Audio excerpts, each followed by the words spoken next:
warra biyya bulchutaa fedhu warra mormutaa maanninyam ayinat ሰው nan ergachuu hin danda'u. Asitti na biratti haaftaami fiyyeessillee feemasaa fi diyaaspooraa fi baqatalleen ka biyya jiruuf ka biyya alaa jirullee na biratti tokko sheekam qeessilleen poolitikanyaa fi artistilleen eneegaa feemasii fi kaara tiktookii baratellee tokkoma. Ana namni har'a tiktookii barate osoo ol seene woma ati haasoftu kana akkuma ati haasoftu kana itti kolfee haasaya malee Oma itti fakkaatu hojii naasee kolfisiisa malee hin tuffadhu ignore hin godhu. Kanneen sadiin fayyadaman. Namni na ergatuu hin danda'u hundaa lammata hunduyyuu akka fedhe fudhatu ganda fedhe irraa amantii fedhe haa qabaatu ija tokkoon laala. My brother and my sister hundi isaanii lammaffaa waan ofii barbaadu godha malee waan namoonni na jibban sun barbaadan san hin godhuuf dhaqe. Wannoo sarkilii isaanii keessa seenu amma yeroo baay'ee feemasni akkamii kufa beeyta tokkotu dhaqee har'a ajandaa barbaannaa deemee boluun arrabsii yaa'an qurxummii kenneefi.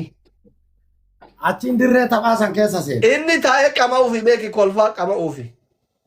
Malee jibbaa feemasa sanillee qabaatee miti ijoollee miti qolee sana qurxummii kenneefi dhaqee arrabsii yaa'an taa'ee qamaa jira inni guyyaan boqonnaadha.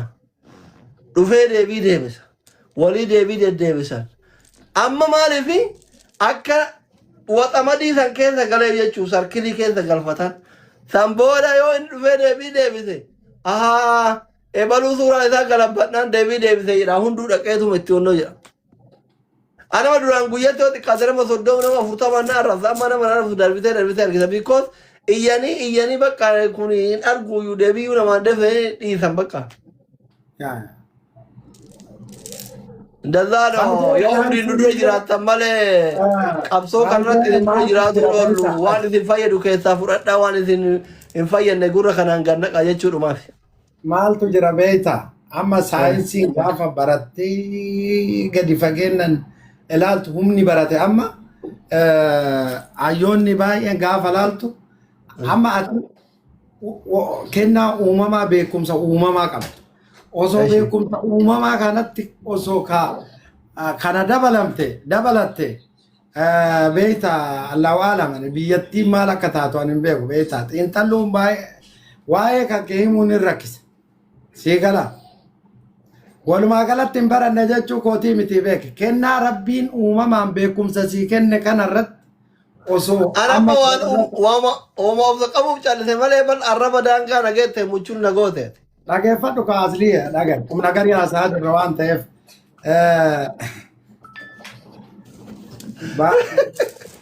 gandi akkanuma bara anama akka gandaatti si cabse dhiisi rakkoon qabu barumsa idilee osoo amma sadarkaa yuunivarsiitiitti barattee siiga edaa chaayinaatti baratte soori even Abo nama ogaadhi namni toro baratee rikaardii addunyaa qabu waan barate maayet gara kumna gariitti sii deebi'a walumaa galatti aslii ani guddina kanke akka nama guddatti yaaduu kanke akkaataa kanaan teettee nama waliin haasa'uun qofti gahaa walumaa galatti anama waa baay'ee sirraa baradhe galatoomi ergaa jabduu naafi hordoftoota si jala jiranillee dabarsite ka keessaa fayyadamu keessaa fayyada kan mootuu uumattuun lakkoofnellee jira sii gala isaanillee fedhanaa fudhatan fedhanaa dhiisanii hundaa ol namoonni osoo akkaataa kanaan ol hubatanii amma yaadni ati kennite yaada poozitiivi abbaa beekeef namni keenya immoo as oromoo akkuma oromootti osoo waan ati amma jettu kana giddu gala godhate guutumaan guututti namni hin jijjiirama jedhee yaada arrabsoon hin jiru jibbiinsi hin jiru jaalalatu baay'ata maaliif namoonni ajandaa nama kennanii nama arrabsiisanii ofiillee dhaqanii achi keessatti kufanii waa baay'ee kaaftee irraa dubbattee jirtu so kanarraa namni waa barate jedheetinii yaada hundaa ol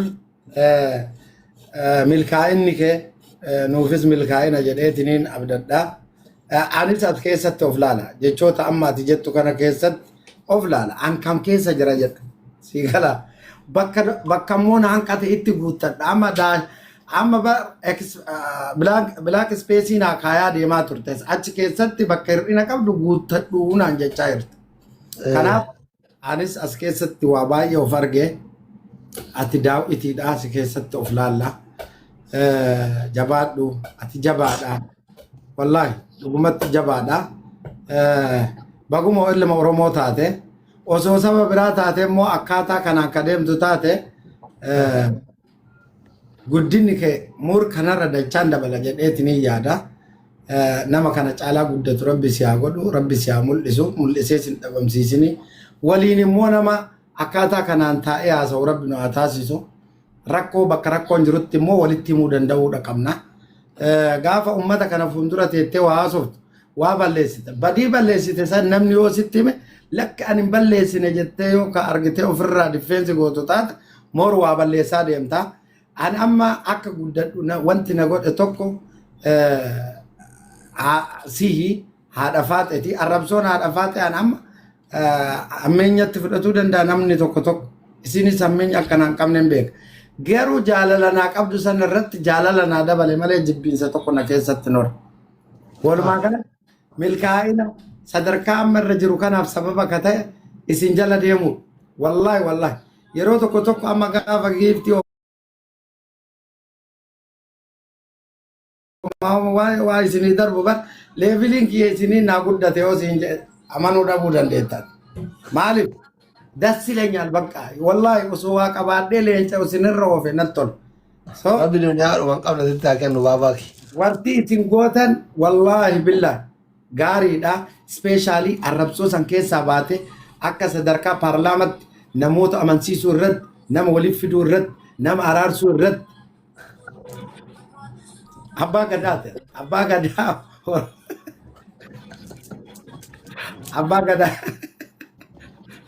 Amma osoo yoo danda'ame adada umriin achi deemuun adada dhalee argattuun ilmaan kee argituun mataan keellee immoo akkasuma dabalaa yaanni keellee akkasuma dabalaa deema.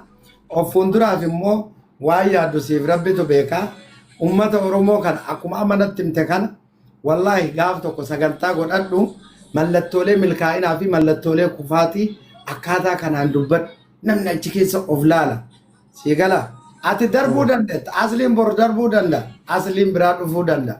Haa ta'u garuu aslii biraa of bakka buusuu danda'uudha qaba. Kanaaf akkasii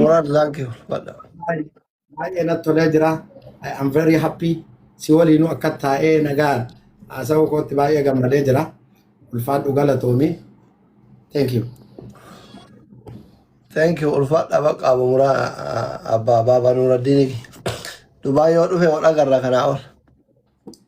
Dhufuun kee maanaaf nullee akka jiraattota biyya kanatti bar nama kana biyya kana fiduu qaba. Ani qaamaan osoo argite amma feemasiin baay'een biyya Dubaayin dhufanii nama akkamitti fakkaata? Osoo si arge ani waan gurraacha qal'aa wayinatti fakkaata. No jechuun tilmaama amalli kiyya akkamsi fakkaata? Akkanuma. Akka. Namoonni tokko tokko miidiyaa irratti nama ta'u malee lafa irratti bar jechuun miidiyaa irratti በጣም aktiif naachoo lafa irratti dadhaboon jiru. Eeshi. Ati san keessaa miidiyaaf lafa irratti illee tokko mana fakkaata. Lafa irratti miskiina wayiiti dubartii fa'aa ijaallaan sodaadha. Ni wallaahi jedhe.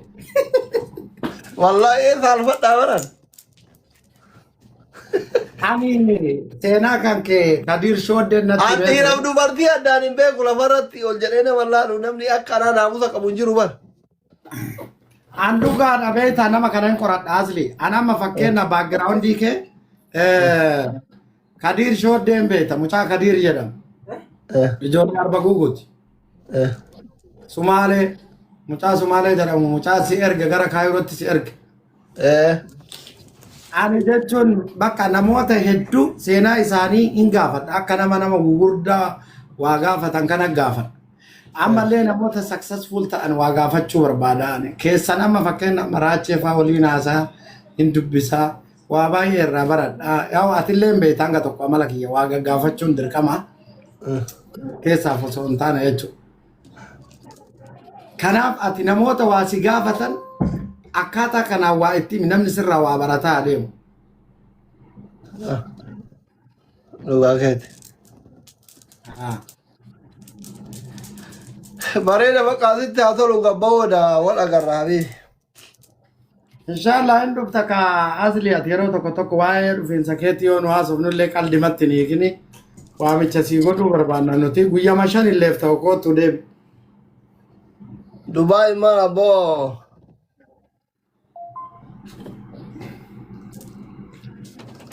Dubai kana. Dubai dura barbada amma ega mubarak injira to kon dhabde Dubai sodaadhe. Anama Dubai jecha tokkoon si haa ibsu. Eshi. Amma Dubai biyya demokraasiin keessa babal'attee fi biyya seeraa fi heerri isii akka ajaa'ibatti namatti ture. Garuu ummata jiraataa biyya kana keessa kan saba keenya especially saba Oromoo. Maqaa kan balleessan kanniini malee biyya nagaati biyya abbaa qabduu biyya itti dhufanii keessatti mataa ofii kana rahaa godhanii keessaa galan obboleessu. Amma wano ka amma warra duraan qabeenya qabu kasare karaan cufate yoo ayyiriin jiraate malee maal go'amma dhufee fakkeenya. Warri qabeenya qabu ammallee ganaa kasara. Maaliif hin jettu?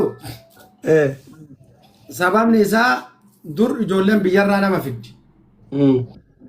Amma biyyarraa fiduu dhiisanii mana isaaniitti mana nyaataa bananii diliivarii mana manatti geessuu motorsaayikiliin qabanii makiinaa dhuunfaa isaanii qabanii gosa nyaataa ati mana nyaataa argitu kana akka ajaa'ibaa kana kudhanii mana manatti geessanii inni achi mana reestorantii qabaachuu danda'a kaafteeriyaa qabaachuu danda'a. Gibira gabbara mana amma nyaata isaanii delivery nyaatanii bunuma dhuguuf achi dhaqan. Just bakka achi dhaqanii relax gochuufi malee mana manatti eegaleera wanni hundi. Egaa amma yoo karaan kun banamee namni biyyarra dhufu eegalee warra Dubaay keessiin gagabbatte malee dhufuun ni ulfaata kan. Ammatti ati osoo dhufte illee kasaaraan qabdu. Wallaahi. Wallaahi.